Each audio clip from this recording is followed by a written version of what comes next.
Oke teman-teman, Bismillahirrahmanirrahim. Alhamdulillah, segala puji syukur kita kepada Allah Subhanahu Wa Taala. Salawat dan salam kepada Nabi Muhammad Sallallahu Alaihi Wasallam. Kita pada siang hari ini kembali membahas mengenai akuntansi syariah. Ini yang gabung satu orang ya. Oke, pada pertemuan kedua ini saya sebenarnya ingin bahas tentang ini ya, jurnal ya. Jadi dalam akuntansi syariah, bank syariah ya, bank syariah, ini kita akan bahas tentang jurnal-jurnal pada akad-akad syariah ya. Yaitu ada namanya wadiah ya, akad syariah itu ya. Ada namanya zakat ya, ada lagi namanya gadai ya. Terus ada lagi yang bisnisnya seperti murabahah ya. Lalu ada lagi yang istisna, salam, terus ada ijaroh mutahiyah bitamlik. Investasinya ada yang mudarobah, musyarakah ya. Nah, lalu bagaimana bank syariah itu mencatat transaksi itu ya. Sebelumnya kita harus tahu ya bahwa bank syariah itu adalah lembaga penghubung ya antara nasabah yang kelebihan dana yaitu nasabah penabung ya dan nasabah yang kurang dana atau nasabah pembiayaan ya. Nah, karena dia sebagai lembaga penghubung maka otomatis akad-akad tadi ya, dalam pencatatannya dia bisa menjadi ada di kedua-duanya. Misalkan ya, mudharabah. Pada mudharabah bisa dipakai sebagai pendanaan terhadap nasabah penabung dan juga bisa sebagai pembiayaan. Sehingga ada nanti istilahnya tuh mudharabah paralel ya. Nah, karena kenapa bisa paralel? Karena si bank itu dia menggunakan mudharabah sebagai pendanaan dan juga sebagai pembiayaan ya. Nah, lalu ada lagi yang namanya itu salam paralel ya. Nah, ini beda lagi ya, salam paralel. Kenapa bisa ada salam paralel? Karena di Indonesia lembaga keuangan tidak diperbolehkan untuk membuka sebuah usaha selain kalau misalkan dia keuangan gitu misalkan ya. Bank misalkan mau bikin ini showroom, nggak boleh ya, kalau di Indonesia itu belum diperbolehkan. Misalkan bank mau buka sawah ya, atau bank mau buka perkebunan, nah di Indonesia belum diperbolehkan. Tapi kalau membiayai perkebunan boleh ya. Kalau membiayai persawahan boleh ya. Tapi kalau mau buka sawah secara langsung tidak diperbolehkan. Ya makanya ada nanti namanya itu salam paralel ya. Karena si bank itu dia memparalelkan ya akad salam itu antara nasabah yang menjadi produsen ya dengan nasabah yang menjadi konsumennya ya. Nah, itulah beberapa mungkin keunikan atau apa ya saya itu kekhasan ya yang ada pada bank syariah ya di Indonesia, dan juga memang dia menjadi semacam apa ya kalau dibilang itu eh, dua langkah ya dalam pengelolaannya, langkah sebagai pendanaan dan juga sebagai pembiayaan ya. Nah, dalam akuntansinya akhirnya ya seperti itu ya. Jadi ada akuntansi untuk pendanaan ya, nasabah pendanaan, ada akuntansi untuk nasabah pembiayaan. Nah, jadi teman-teman harus paham dulu pendanaan ya. Bicara masa pendanaan, teman-teman punya tabungan nih di bank syariah. Benar nggak? Halo? Halo? Halo. Ya, benar Pak. Nah, punya tabungan ya di bank syariah. Nah, teman-teman punya tabungan di bank syariah, pasti ada yang namanya akad wadiah ya. Tabungan wadiah ada ya. Halo, halo. Ada, Pak. Ya. Ada lagi yang namanya tabungan mudharabah. Ya. Nah, berarti akuntansinya dia adalah akuntansi wadiah dan akuntansi tabungan mudharabah. Ya.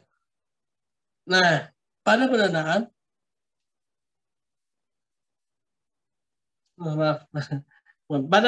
pendanaan ya, maka akan ada akuntansi wadiah, yaitu bagaimana pendanaan titipan ya. Wadiah ya domanah terutama ya, yaitu titipan yang bisa dipergunakan ya dengan catatan dananya tidak boleh berkurang ya. Lalu ada lagi tabungan mudharabah ya, yaitu tabungan yang mana akan mendapatkan bagi hasil ya. Itu sisi pendanaan ya. Ada tabungan, ada lagi deposito ya. Deposito.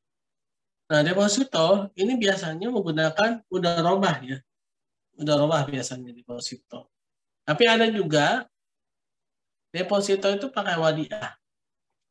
Ya, deposito pakai wadiah. Tapi kalau dari segi cocok atau tidak cocoknya, deposito itu memang bagusnya pakai mudharabah ya. Mudharabah itu memang bagusnya deposito. Kenapa? Karena pada deposito jangka waktunya bisa lebih dipastikan dibandingkan dengan tabungan biasa. Nah, khawatirnya kan kalau tabungan biasa itu kan bisa ditarik sewaktu-waktu ya teman-teman ya. Misalkan kalau yang tabungan biasa mungkin 50.000 sisain gitu ya. Terus kalau misalkan giro biasanya 1 juta ya kan. Nah, masa jadi nggak boleh astagfirullah. Nah, kalau misalkan giro gitu ya, dengan tabungan giro, dengan deposito misalkan awalnya 10 juta. Terus ternyata belum ada 1 bulan ya. Kalau deposito kan kalau mau diambil pasti kena penalti. Orang yang mengambil pasti akan berpikir ya, kena penalti nih, yaudah jangan sayang gitu kan penaltinya. Nah, akhirnya apa? Akhirnya orang akan lebih memilih tabungan biasa gitu ya, tabungan biasa. Nah, ketika dia memilih tabungan biasa, awalnya mungkin tabungannya 10 juta gitu ya. Tapi begitu dia punya keperluan atau mungkin keperluan yang dibuat-buat ya, konsumtif ya, akhirnya ditariklah uangnya itu.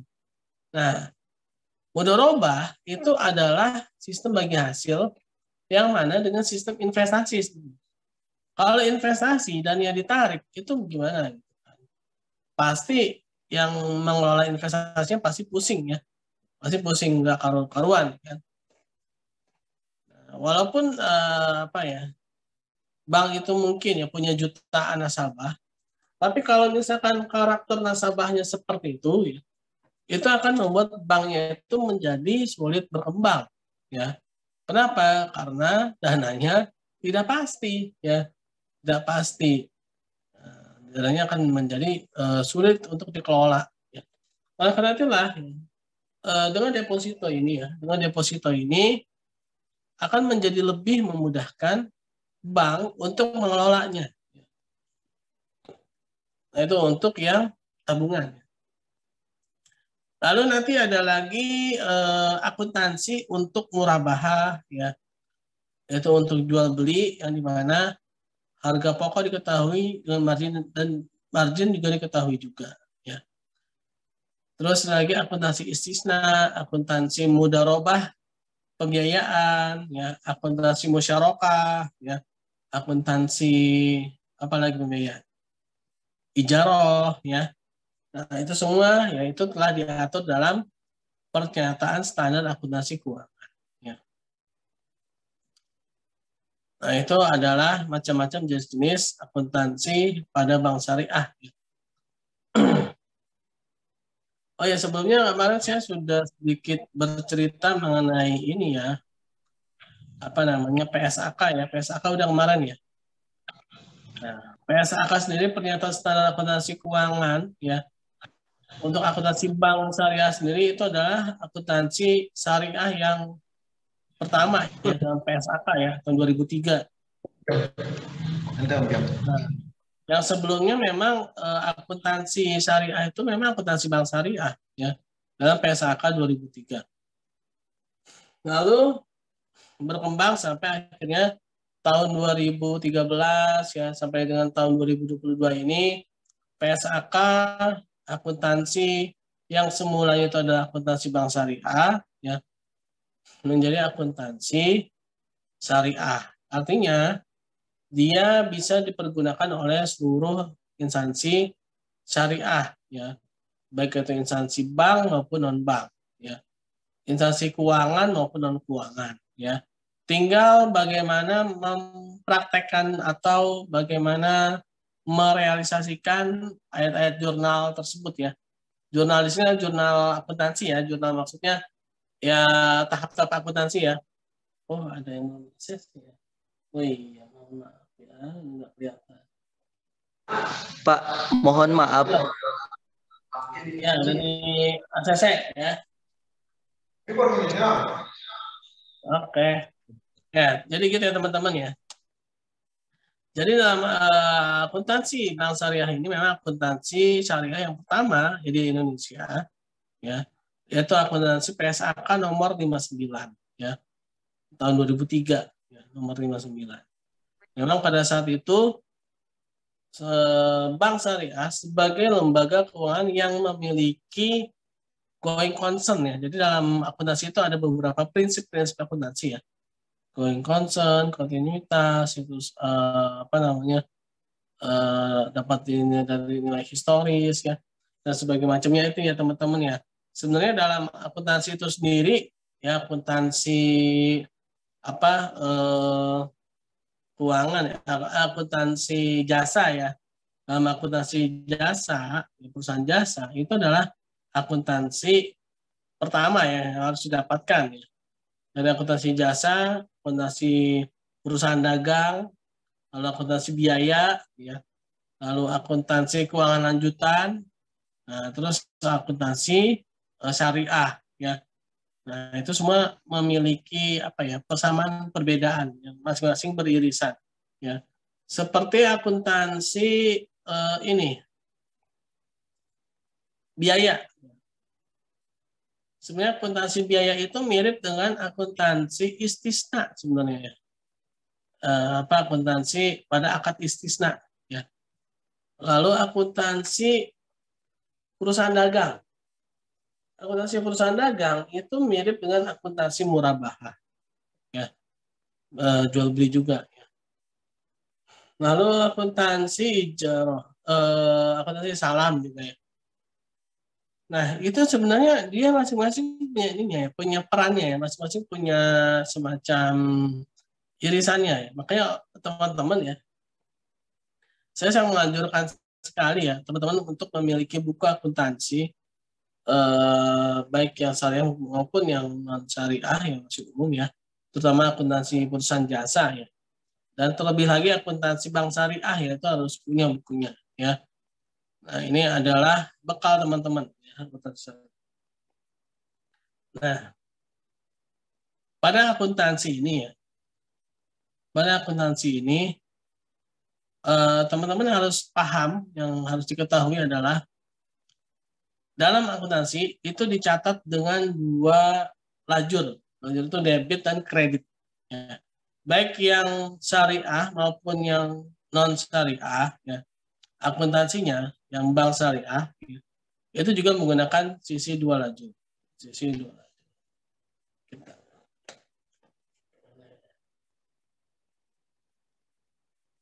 Ya.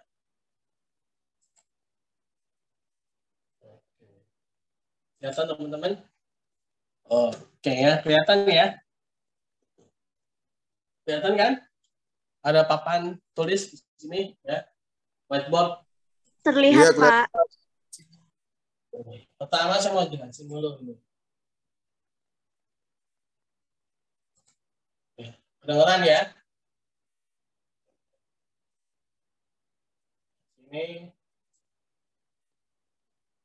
Bank Syariah. Tadi ya, ini nasabah penabung. Sini nasabah penabung ya. Sini nasabah pembiayaan. Ya. Yang tadi ya.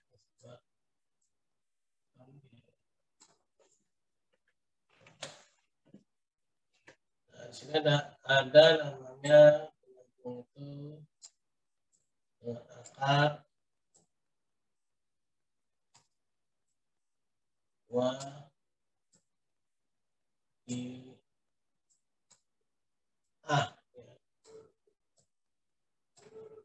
melihat warna ya.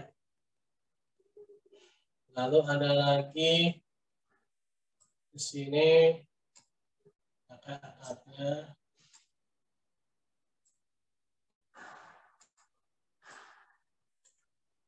udah robah ya.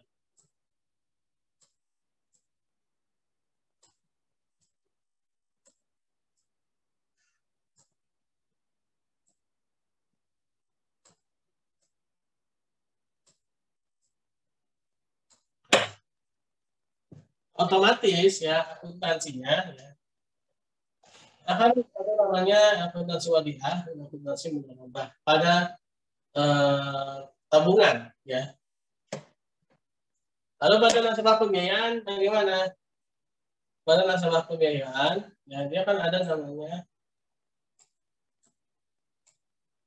murabahah ya.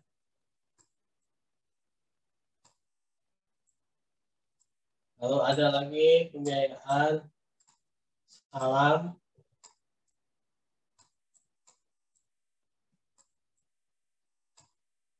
Ada lagi namanya is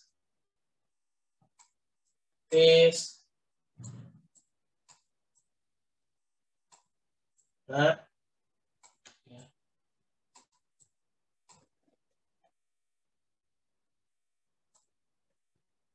Ada lagi namanya ijarah.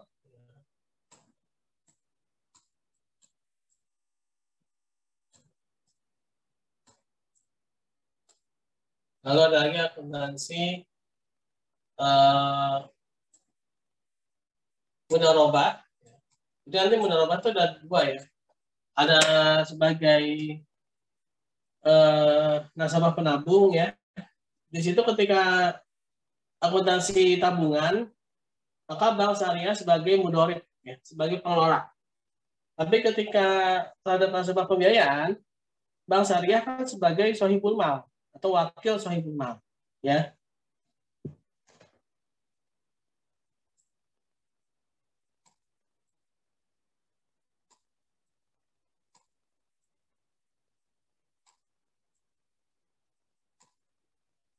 Lalu ada lagi sini musyarakah.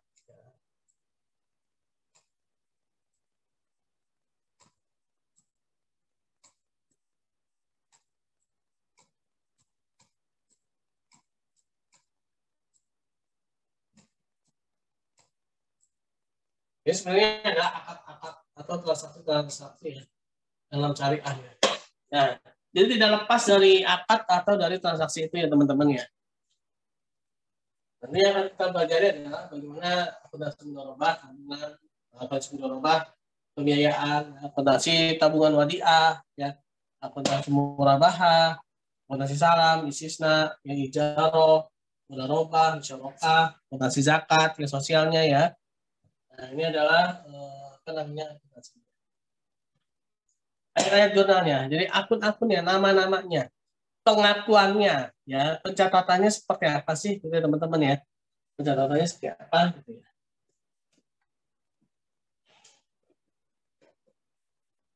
Oh, ada dua pesan apa ini? Harus melihat ada pesan apa nih? Apa mau maaf aku dan oke udah ya teman ya.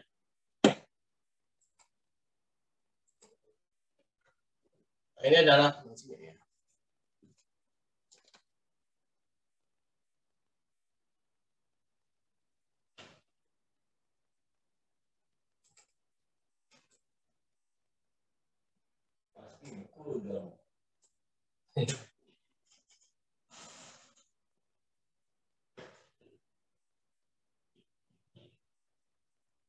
Saya lagi ada di dalam kulkas, teman-teman.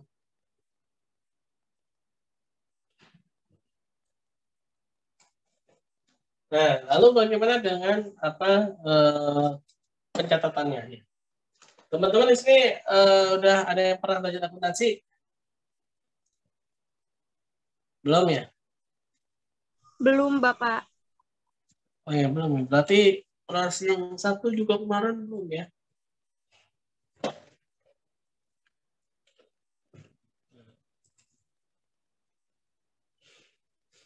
Nah, akuntansi itu sebenarnya ini.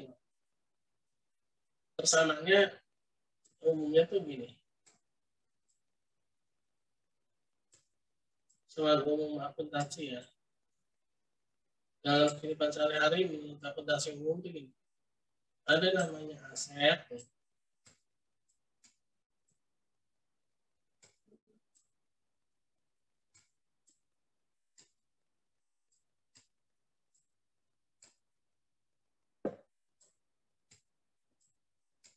Sama dengan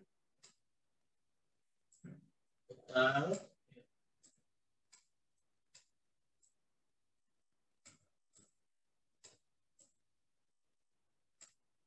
plus modal.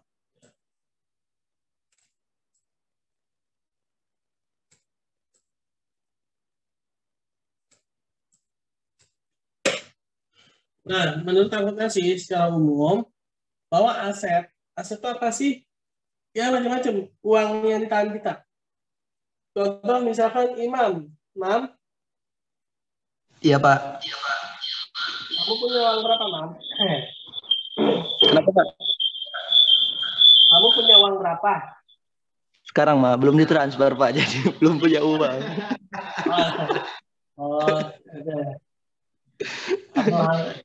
nggak misalkan berapa, Mam? Misalnya 10.000 gitu ya, sekian sih. 10.000 5.000, Pak. 5.000. ya. Supaya jadi doa buat hari ini. Jangan Anda transfer dulu dong, Mam. Nah, misalkan Imam punya uang 10.000. Nah, 10.000-nya Imam itu adalah berupa uang tunai, ya, yaitu berupa kas.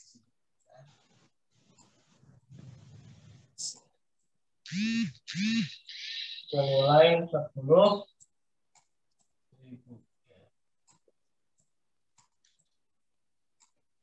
Nah, 10.000 itu apa tuh, Mam? Utang apa punya sendiri, Mam? Punya sendiri ya? Punya sendiri, Pak.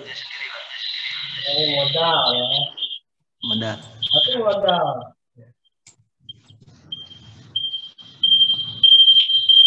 Itu udah debatin dong. Ya. Modal 10.000. Ya.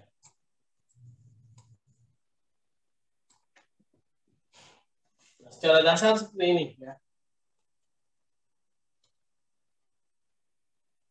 Lalu bagaimana yang syariahnya? Nah, biasanya syariahnya itu lebih banyak ya.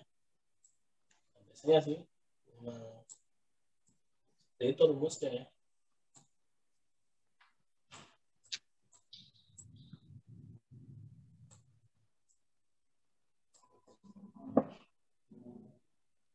Nah, ini syariahnya aset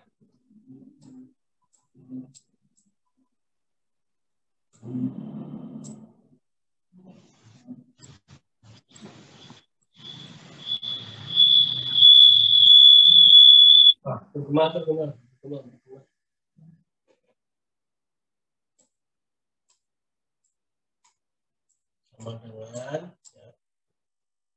utang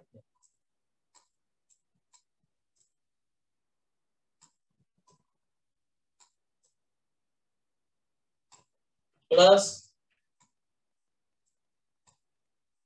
bagi hasil ya.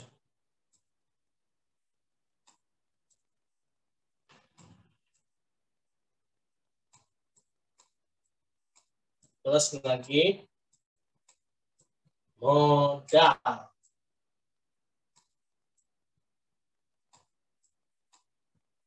Aduh, bisa saya jelek banget ya.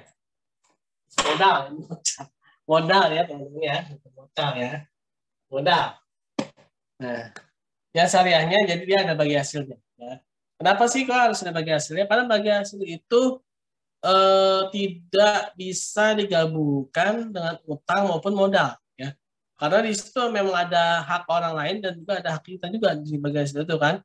Jadi dia nggak bisa udah utang aja lah, nggak juga. Kenapa? Karena itu kan punya si bank juga, gitu kan. Ya udah berarti punya bank dong. Nggak juga, bukan punya bank juga karena masih ada haknya nasabah gitu. Nah makanya dia dibikin akun tersendiri gitu ya. Atau investasi tidak terikat gitu ya bahasanya ya. Aset sama dengan utang plus bagi hasil atau investasi tidak terikat mudah robah. Mudah robah ya. Tambah dengan modal ya. Nah nanti ketika sudah dibagi ya, misalkan ini udah dibagi nih, tapi belum dibayarkan, berarti itu jadi utang ya. Misalkan udah dibagi nih, nanti udah dibayarkan ya, berarti itu ada yang masuk sebagian ke modal ya, karena sudah jadi punya haknya si bank ya. Jadi seperti itu. Secara umum gini ya.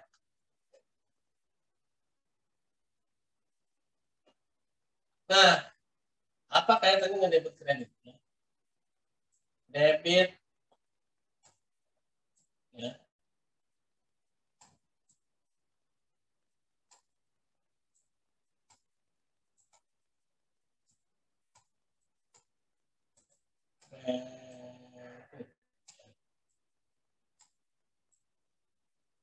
Aduh.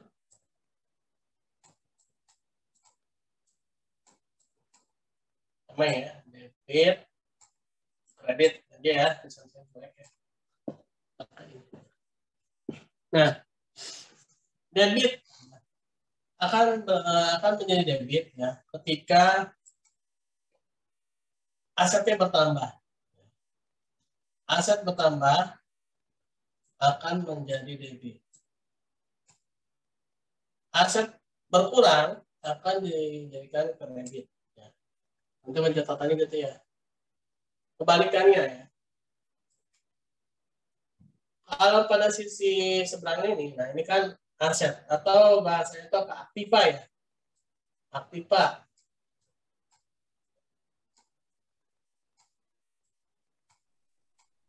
Aktiva. Sini namanya pasiva ya.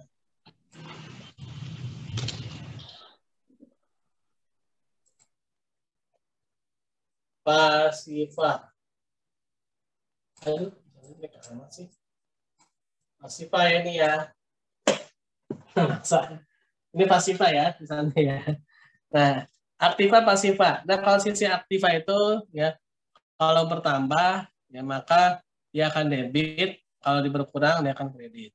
Nah, pada sisi pasiva ya sebaliknya ya ketika dia bertambah ya dia akan kredit. Pasiva bertambah dia akan kredit. Pasiva berkurang dia akan debit. Jadi dia nyebrang sebaliknya ya. Nah, itu.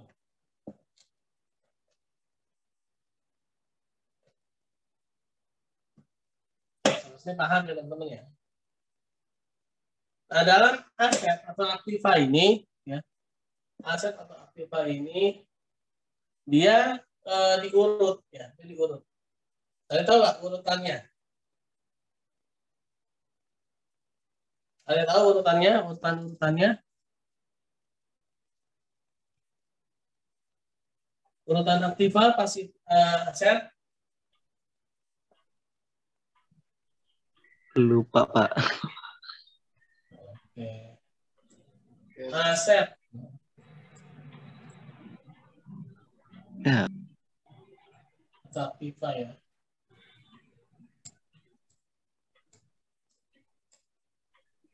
Aset atau aktiva. Urutannya itu pertama itu adalah as.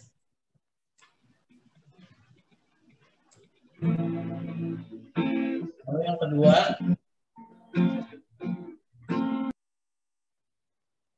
adalah piutang, ya.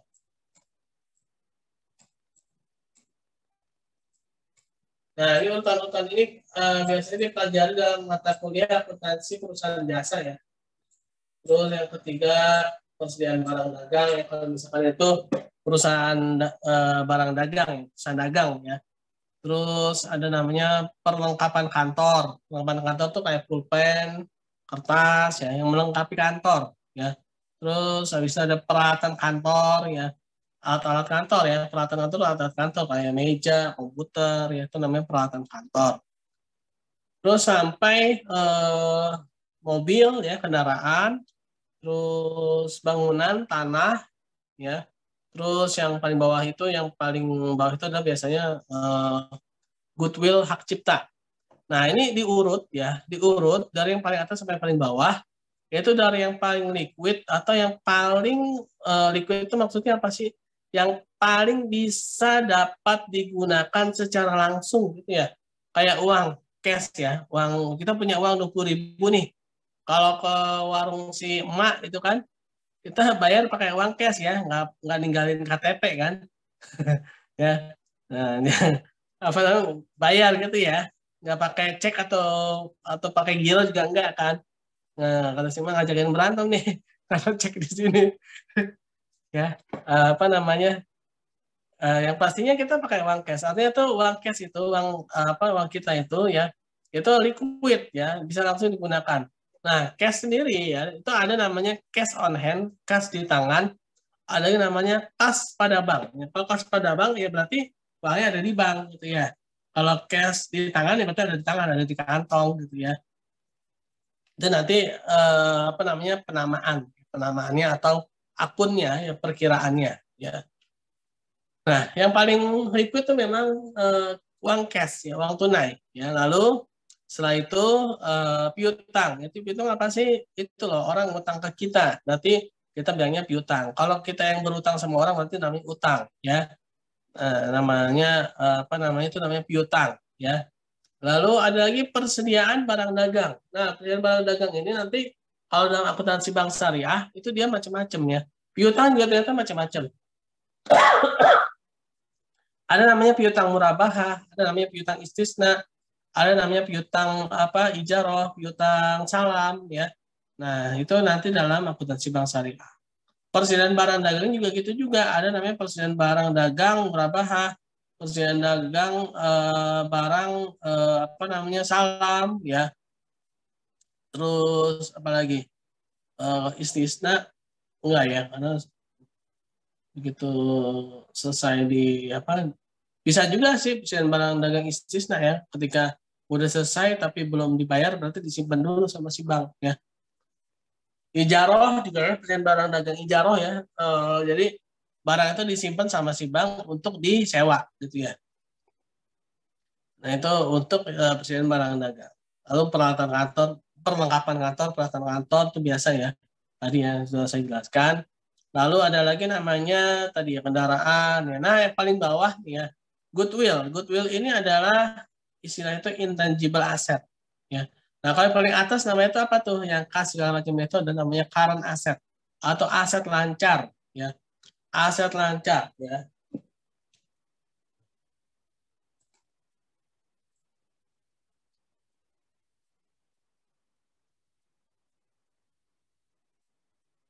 Ini saya sebenarnya bukan jelasin akuntansi harian sekarang nih. Ini sebenarnya akuntansi dasar ini, ya. Yang syariahnya belum nih, ya. Karena teman-teman nggak punya background akuntansi, saya harus jelasin dulu. Nanti udah ngomong berbusa-busa, ya. Nah, ternyata yang diajak ngomongnya nggak ngerti.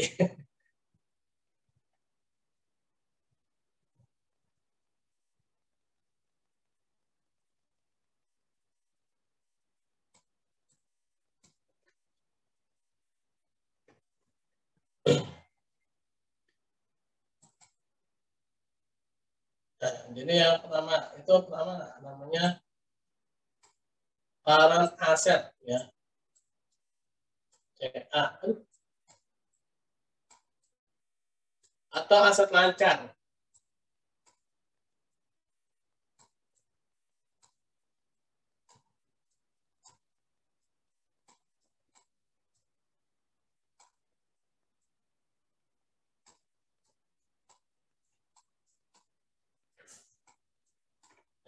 Aset atau aset lancar. CA ya sama dengan ya, sama dengannya agak-agak aneh ya. Current aset atau aset lancar yaitu aset yang masa manfaatnya atau kegunaannya dia kurang dari satu periode akuntansi atau 1 tahun. Sering sekali satu periode akuntansi itu sering sekali disamakan dengan 1 tahun. Padahal enggak juga sih ya, tergantung perusahaannya ya, ada yang 9 bulan ada, yang 10 bulan ada ya, 11 bulan juga ada. 9-nya terserah lah ya, itu dia mau berapa periode akuntansinya. Tapi biasanya 1 tahun dan juga biasanya masa akhirnya itu selalu biasanya ini berarti bukan harus ya 31 Desember misalnya. Tapi ada juga loh yang 31 Maret, ada juga yang 31 Agustus, ada juga yang 31 September ya, terserah perusahaannya lah ya. Akhir periode akuntansinya itu mau tanggal berapa gitu ya. Nah, itu dia current aset itu, jadi dia di bawah itu ya, di bawah satu periode akuntansi. Nah, lalu ada namanya fixed asset.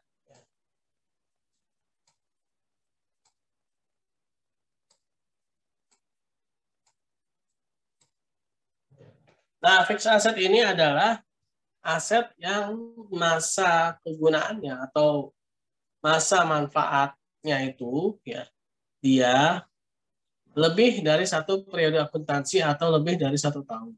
Ya, tadi ya periode akuntansi bisa terserah. Biasanya 1 tahun. Nah, contoh kayak komputer, meja, apa lagi, mobil, tanah, ya itu lebih dari 1 tahun rata-rata ya. Kecuali ya kalau misalkan orangnya agak-agak gimana gitu ya. Oke teman-teman, alhamdulillah ya kita jumpa lagi ya, tadi terputus ya.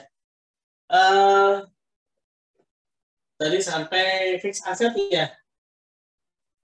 Iya Bapak, sampai fix aset. Aset.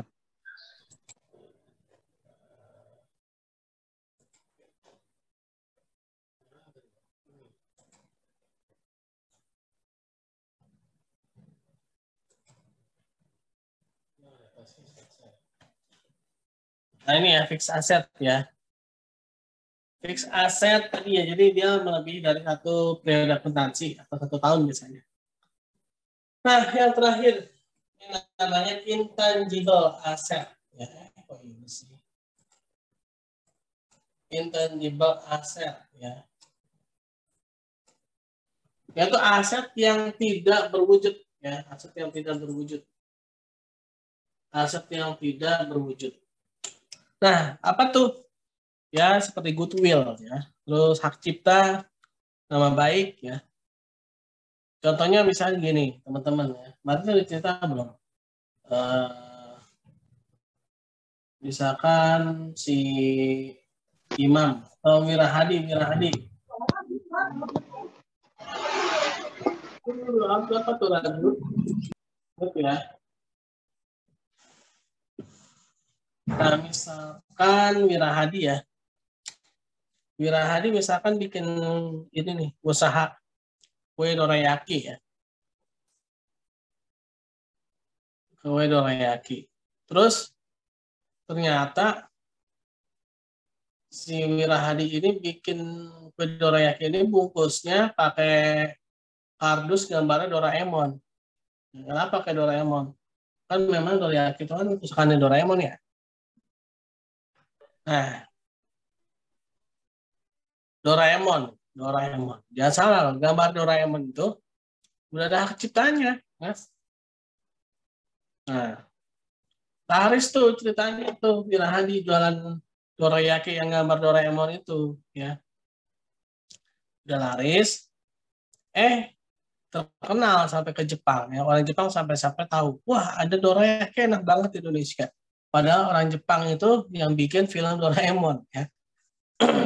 Akhirnya sampai-sampai produsernya itu datang ke Wirahadi. Begitu dilihat, kok ada gambar Doraemon di sini? Atau si produser, ini kan saya yang buat, ini kan saya yang punya hak ciptanya. Nah, si produser itu bisa aja nuntut Wirahadi, misalkan ya, karena telah mengambil gambar yang sudah memiliki hak cipta.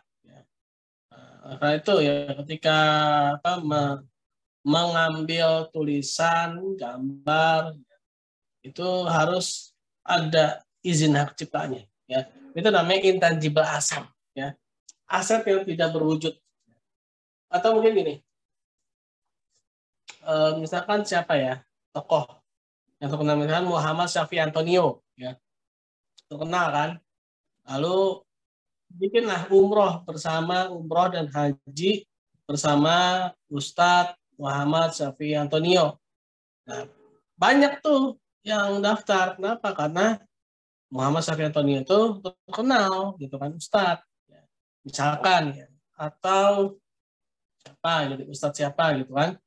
Nah, dipakai namanya, dan karena dia itu memang orang terkenal ya, dan juga baik ya, namanya yang dikenal baik oleh masyarakat, maka akan menjadi daya tarik ya, itu namanya intangible asset ya, atau menjadi ikon, ambasador, ikon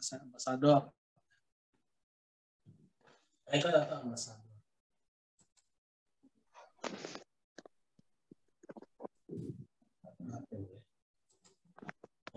ya. Harus saya bereskan dulu nih.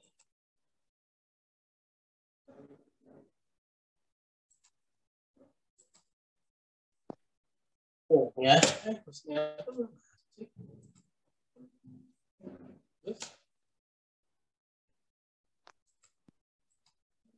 nah, itu namanya intangible asset ya.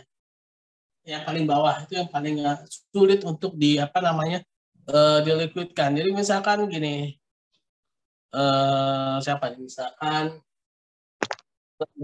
Raju. Raju nih misalkan orang terkenal nih, Santero Indonesia terkenal. Saya Raju.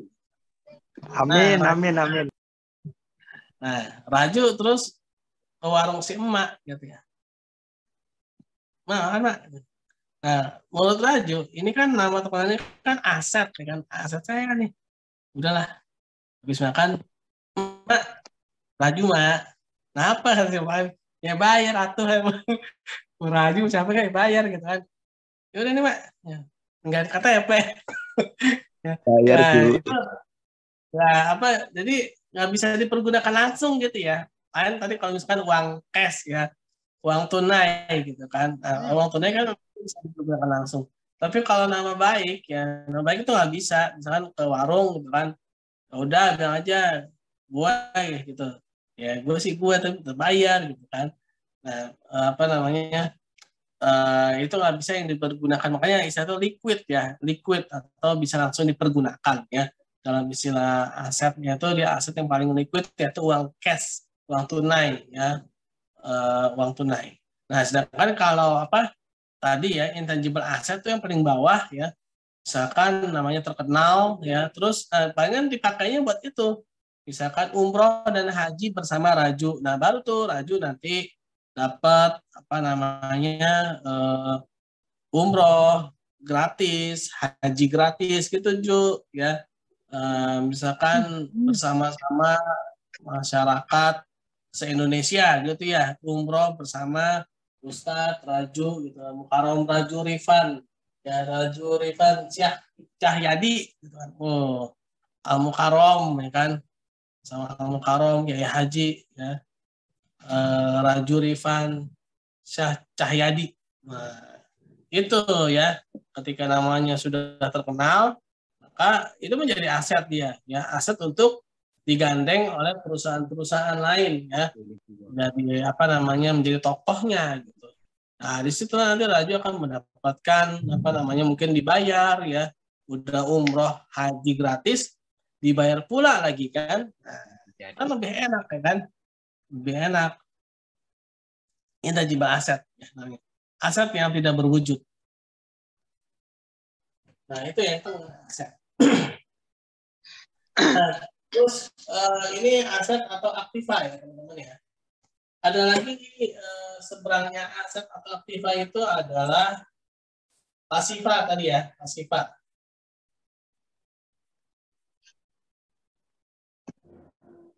Pasiva ya. Nah, pada pasiva ini tadi ya, jadi kalau yang syariahnya itu ada utang, bagi hasil, dan modal. Ya. Utang, bagi hasil, dan modal. Nah, kenapa tadi ya pada bagi hasil? Karena memang bagi hasil itu tidak bisa masuk ke salah satunya ya. Dia nggak bisa sebagai utang dan juga nggak bisa sebagai modal. Ya. Nah, makanya dia jadi akun sendiri atau investasi tidak terikat. Ya. Nah, tadi ya teman-teman ya, tadi misalkan tadi si Imam ya.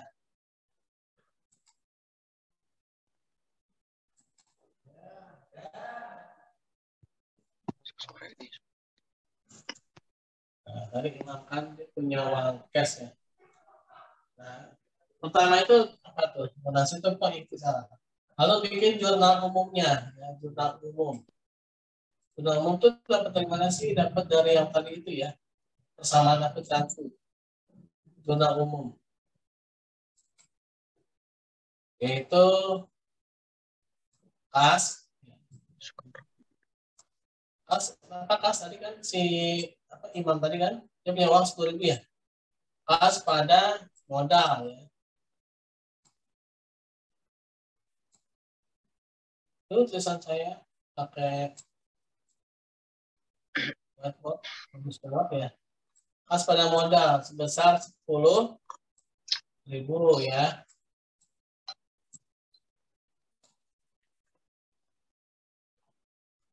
Kemarin sih udah bahas ini belum sih? Kok kayak Jafu gini sih, di Jafu gini kayak pernah ngebahas. Belum, Pak. Belum ya, berarti yang kelas 1 kali ya. Kelas 1 kali. Nah, ini jurnal umumnya ya, kas pada modal 10.000. Walaupun sebenarnya jurnal umum itu nggak sesederhana ini sih. Dia biasanya lebih kompleks ya. Pertama ada nomor, terus ada tanggal, ya, terus ada akun ya. Nah, ini nih akunnya nih ya, kas pada modal. Dan akunnya juga biasanya nggak tulisan juga, sekarang pakai angka. Ya, misalkan kayak kas ya. Kas itu biasanya cash on hand apa kan? Kas di tangan. Itu biasanya kodenya itu 1111 gitu ya. Kenapa sih harus pakai kode angka? Ya karena kalau pakai tulisan tuh kadang-kadang kan kita suka nggak teguh pendirian ya. Kadang-kadang kita nulis cash on hand, kadang-kadang kita nulis cash on hand, kadang-kadang kita tulis cash di tangan. Nah, itu kalau beda-beda kayak gitu nanti begitu nanti tahap selanjutnya di buku besar nggak kekumpul ya, dia jadi akun masing-masing itu ya kepisah-pisah. Padahal kan seharusnya itu dia jadi satu kan, padahal dia sama-sama kas di tangan maksudnya gitu ya.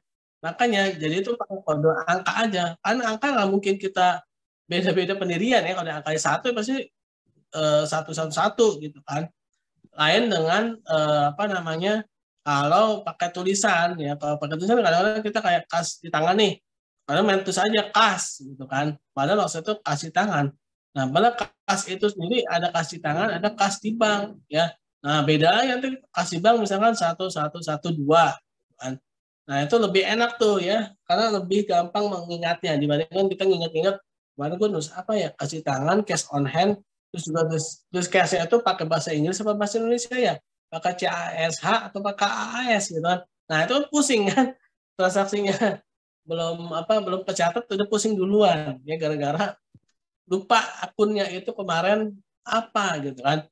Lain kalau misalnya kayak kode 1111 ya pasti ya namanya 111 gampang gitu ya dibandingkan dengan cash on hand, kasih tangan ya. Nah, itu ya biasanya akunnya itu udah berupa angka ya 111. Terus habis itu ada namanya ref. Ref itu referensinya ya, sumbernya ya. Kalau jurnal umum biasanya refnya masih kosong ya karena dia tahap yang pertama ya. Lalu ada sisi debit ya, debit yaitu pada sisi kasnya debit, lalu kredit itu pada sisi apa namanya modal, apa nama sisi modalnya ya. Nah, itu jurnal umum tuh seperti itu ya.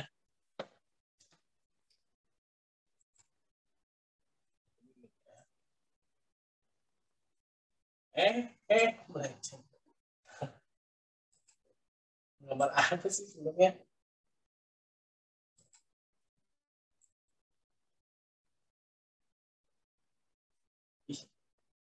Ih, besar ya.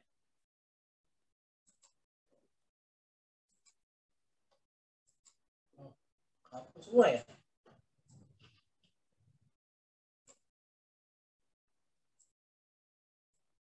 Nah, ini ya.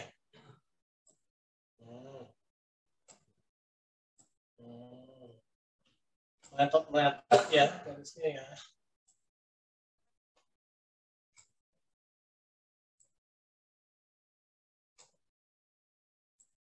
Aduh, jelek ya. Nah, ini misalnya tadi nomor ya, nomor. Ya. Nomor. Sini tanggal. Ya. Ini akun ya. Akunnya nih. Ref ya. Referensinya. Ini debit ya. Ini kredit. Nah, ini biasanya kita umum tuh kayak begini ya.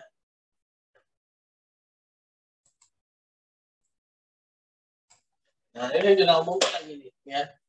Jadi dia ada beberapa kolom-kolom ya, ada beberapa kolom-kolom. Nah, ini saya masih jelasin yang dasar nih ya, belum sampai yang syariah ya. Belum sampai yang syariah. Karena di sini teman-teman tuh akan membuat ininya ya. Jurnal umumnya nanti yang syariah seperti apa sih? Jangan sampai nanti bingung kok ini ada dua sih ya, tapi selalu dua kenapa sih? Ya karena memang seperti itu ya, keseimbangan ya.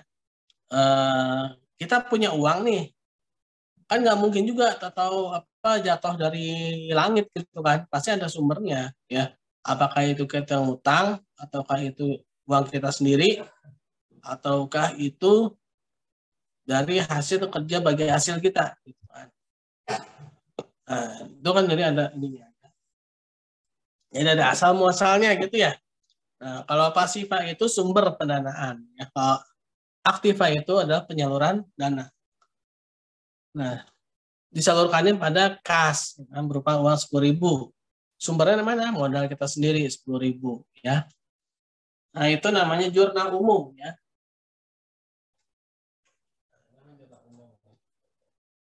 Setelah jurnal umum itu ada lagi namanya, tahap selanjutnya itu adalah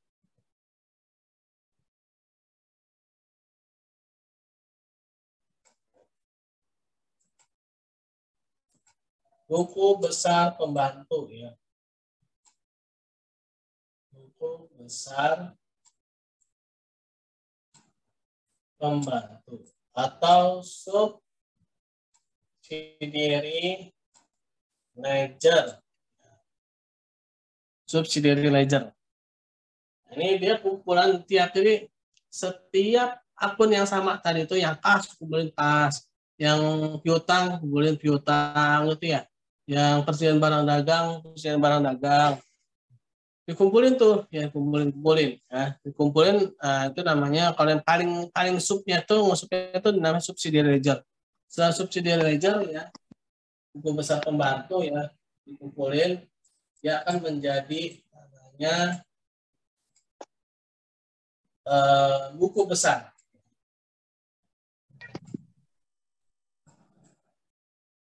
atau ledger.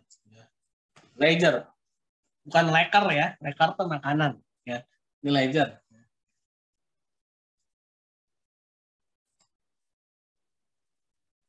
Nah itu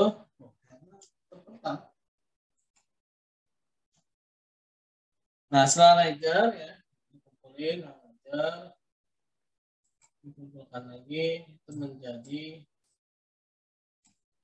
neraca saldo.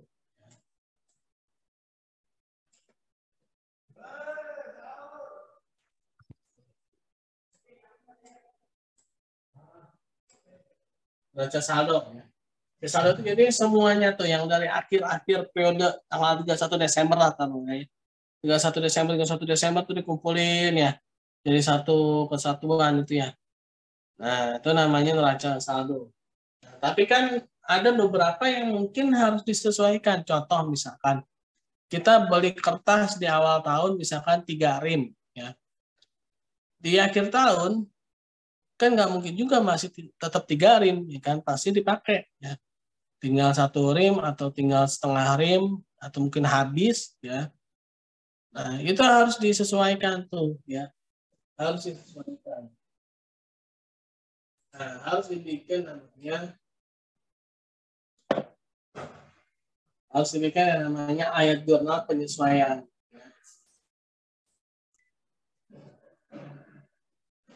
AJP, ya.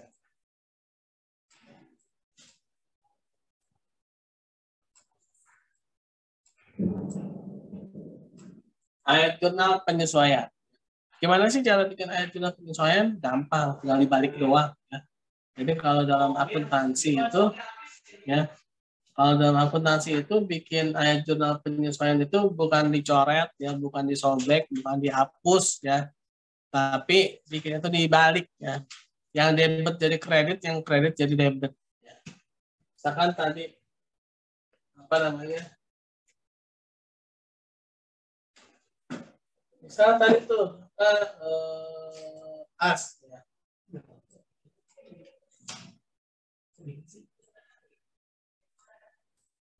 As pada modal, ya. As pada modal.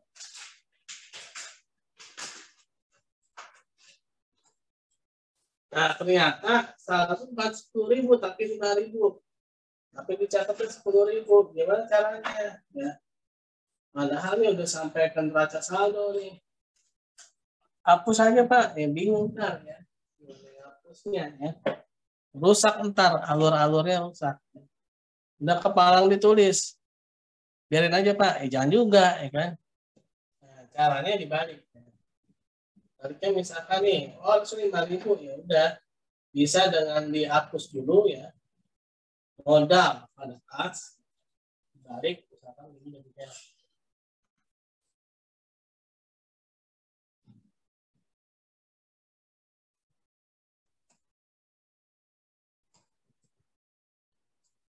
modal pada kas senilai 5.000 gitu, ya. Nah, ini adalah untuk penyesuaian atau untuk koreksi, ya. Jurnal koreksi itu tinggal dibalik aja, ya teman-teman, ya. Jadi kalau mau koreksi jurnal itu jangan dihapus, jangan disobek, apalagi sampai dibakar, ya jangan, ya. Menghilangkan barang bukti, ya. Terus apalagi dipendam, ya, dalam hati, oh jangan, ya. Tapi dibalik, ya, bikin jurnal baliknya, ya.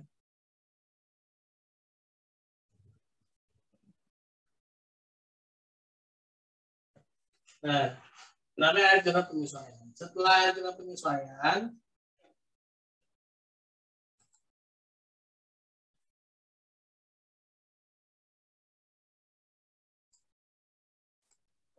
setelah jurnal penyesuaian, maka jadilah yang namanya neraca saldo.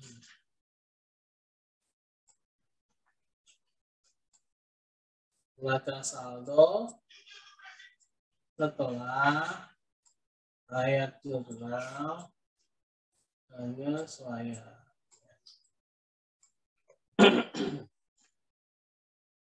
Nah, setelah neraca saldo setelah ayat jurnal penyesuaian inilah, maka kita bisa menyusun yang namanya laporan keuangan, ya. Ada berapa laporan keuangan, ada yang tahu nggak? Kemarin kayaknya ada yang nyebutin yang hari apa, Sabtu kan hari Selasa, ya. Laporan laba rugi, ya.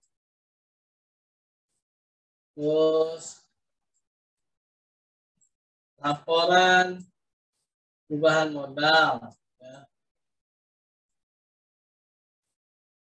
Terus laporan arus kas. Ada lagi laporan neraca. Ada lagi nanti catatan atas laporan keuangan.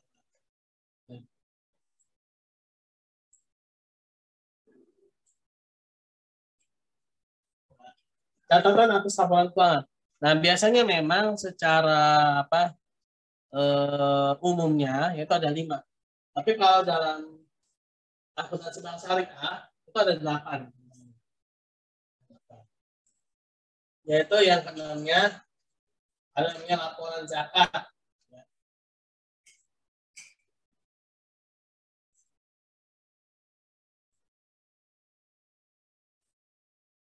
Terus ada lagi namanya laporan dana kebajikan.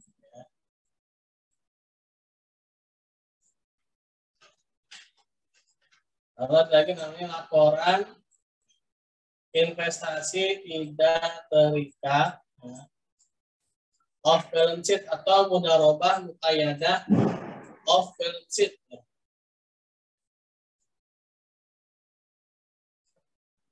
Nah, jadi ada 8 teman-teman ya, ada 8 laporan keuangan pada bank syariah ya. Kenapa sih harus ada laporan zakat? Gini teman-teman ya. Kalau secara umumnya ya, secara umum pada perusahaan-perusahaan yang non syariah mungkin ada namanya istilahnya CSR ya. Nah, tapi CSR itu biasanya masuknya ke laporan laba rugi. Masuknya itu ke biaya ya. Biaya CSR. Nah, biaya CSR ini sering sekali dia dimasukkan dalam biaya marketing ya. Nah, berarti ya, kalau dia masuknya ke laporan laba rugi dan dia masuk ke biaya, berarti itu apa? Ya bisa ada, bisa enggak. Apalagi biasanya diakui sebagai biaya marketing ya. Nah, kalau misalnya dia diakui sebagai biaya marketing, berarti itu salah satu trik atau cara marketing gitu ya. CSR itu ya. Cara marketing kan banyak ya, bukan cuma CSR ya. Nah, artinya lagi ya, bisa jadi CSR itu dia tidak bertahan lama karena bisa jadi nanti pakai trik yang lain aja, misalkan pakai CSR nggak laku-laku juga nih gitu kan. Ya udahlah pakai yang lain aja lah gitu kan. Artinya dia bisa hilang gitu ya. Nah, beda kalau sudah ada laporan tersendiri, jadi laporan zakat. Dia nggak akan bisa hilang tuh, karena memang dia jadi laporannya gitu loh. Ya, paham ya maksudnya ya. Jadi beda ya antara CSR dengan laporan zakat dan juga nanti ada laporan dana kebajikan ya pada perusahaan syariah, khususnya pada bank syariah ini. Kenapa sih kok harus ada laporan tersendiri biar nggak hilang gitu loh. Biar biar apa ada terus. Ya. Kalau dia masuknya ke biaya dalam laporan laba rugi kan dia bisa dihilangin kan. Misalkan yang dianalisa nih kok biaya ini gede banget ya udah hilangin aja lah. Nggak bisa ya kalau misalkan dia ada laporannya tersendiri ya dia nggak akan bisa dihilangkan. Apalagi dia masuknya masuk lagi ke biaya marketing gitu kan. Kan marketing itu triknya banyak apa tahap apa sih cara-cara marketing itu kan banyak ya bisa dengan sosial ya jadi CSR atau dengan cara-cara yang lain. Apalagi kalau misalkan dilihat ini mah nggak inilah nggak menghasilkan gitu kan dengan cara CSR ini nggak usah lanjutin cuma buang-buang uang doang gitu kan. Nah itu bisa hilang gitu aja kan CSR-nya ya. Tapi kalau memang dia jadi laporan zakat, jadi laporan dana kebajikan, nggak ada istilah hilang, karena dia ada laporan khususnya, gitu loh, ya. Nah itulah apa namanya pada laporan macam-macam laporan keuangan pada bank syariah, ya. Jadi ada 8. Kenapa harus ada laporan zakat dan laporan dana kebajikan? Karena memang dia satu kesatuan yang tidak bisa dihilangkan, ya. Nah, lalu yang terakhir yang nomor 8 ya, investasi tidak terikat atau laporan mudharabah muqayyadah off balance sheet ya. Nah, yaitu di sini bank syariah dia sebagai sebagai lembaga makelar aja gitu ya. Jadi bank syariah di sini nggak dapat bagi hasil, dia dapatnya itu ujroh ya, fee ya, dia dapatnya fee di sini, dia tidak dapat bagi hasil. Nah, kenapa dia bisa nggak dapat bagi hasil? Karena bank syariah di sini hanya mempertemukan. Terus ngapain juga gitu kan? Si nasabahnya itu kok ngapain sih repot-repot ke bank syariah? Ya karena si nasabahnya ini khawatir juga kalau si nasabah pembiayaan ini mungkin bisa jadi temannya atau siapanya gitu ya. Ternyata wan prestasi atau berkhianat gitu ya. Nah, kalau dia sudah berurusan dengan bank, dia akan lebih bertanggung jawab gitu kan. Kalau si nasabah pembiayaan ini macam-macam gitu ya, wan prestasi. Nah, sehingga lebih terjaga juga kan pencatatan laporan administrasinya.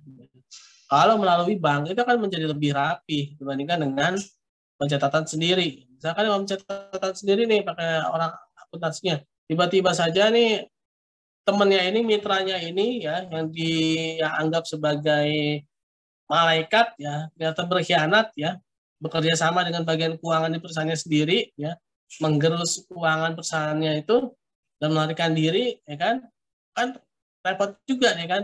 Mendingan dia lewat bank aja, gitu. Mendingan pakai bank aja.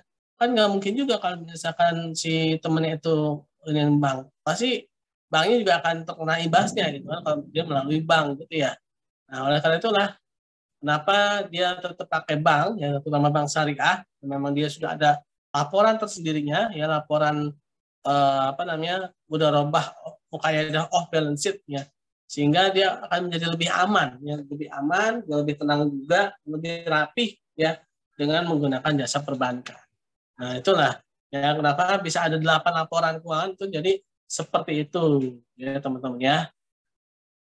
Oke. Itu tahap-tahap pada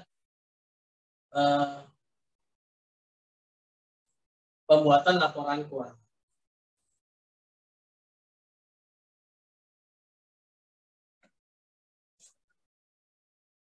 Jadi gimana teman-teman?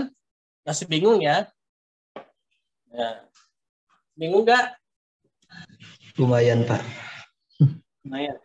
Jadi gini, yang pasti yang pertama kali itu apa sih sangkut pautnya? Sangkut pautnya tadi yang pertama itu dasarnya banget tuh, ya. Itu dasar banget. Bikin jurnal. Yang penting gini.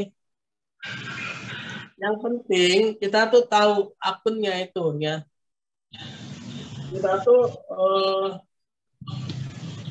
bisa apa istilahnya ya, pengakuannya lah ya. Nanti tuh ada nama akun-akunnya ya. Akunnya tuh kayak apa? Kas, apa gitu, persediaan murabahah. Nah itu nanti ada ini lah ya. Nanti sembari berjalan teman-teman juga akan paham lah ya. Juga akan paham. Nah kalau ini tahap-tahap ininya, tahap-tahap menjadi laporan keuangannya teman-teman ya.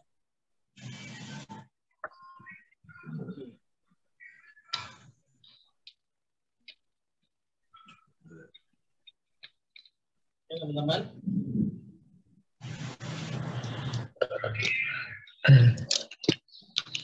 Bang.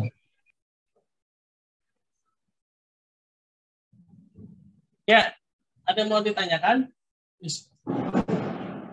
Sepertinya menyambar-nyambar ya. Ada yang mau ditanyakan nggak? Saya pribadi tidak ada, mungkin teman-teman yang lain ada. Ayo, ada yang mau nanya? Nggak usah rebutan, satu-satu aja.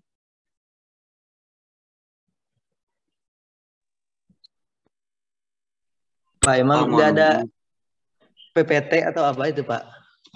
Nah, PPT ya. Nah, kalau saya itu nanti ada bukunya ya teman-teman ya. Kemarin ada bisnis buku juga akuntansi bank syariah. Mungkin boleh nanti ya dikoordinasikan bagi yang mau beli ya. Saya tidak memaksa, mau beli silakan, nggak mau ya nggak apa-apa ya. Tentang akuntansi bank syariah ya. Nanti kita obrolin di grup ya, dikoordinasikan di grup ya. Bagi yang mau beli siapa aja ya. Baik, Pak. Ya. Oke teman-teman, Masya Allah di luar hujannya deras sekali, yang Akbar ya. Kalau tidak ada kita tutup dengan baca hamdalah, alhamdulillahirabbil alamin, dan doa penutup subhanakallahumma bihamdika. Subhanakallahumma wa bihamdika. Alhamdulillah. Ya teman-teman.